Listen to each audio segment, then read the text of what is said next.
Noong ginaganap ang 33rd Southeast Asian Games sa Thailand, isang kontrobersyal na insidente ang kinasangkutan ni Leyte Representative Richard Gomez at Philippine Fencing Association, PFA, President Rene Gacuma.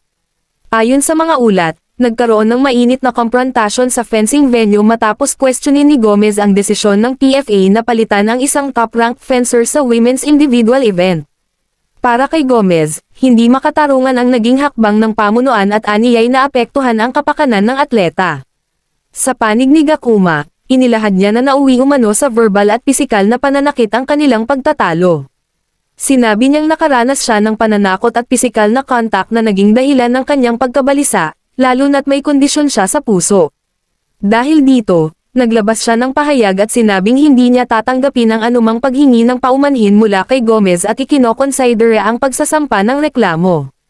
Samantala, sa kanyang unang pahayag, inamin ni Gomez na may naganap ng komprontasyon at sinabi niya ang linyang, "I do not deny my ungentlemanly deeds."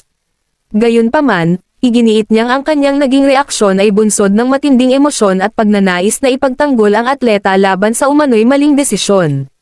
Ang insidenteng ito ay nagdulot ng malawakang diskusyon tungkol sa disiplina, sportsmanship, at asal ng mga opisyal sa loob at labas ng larangan ng palakasan.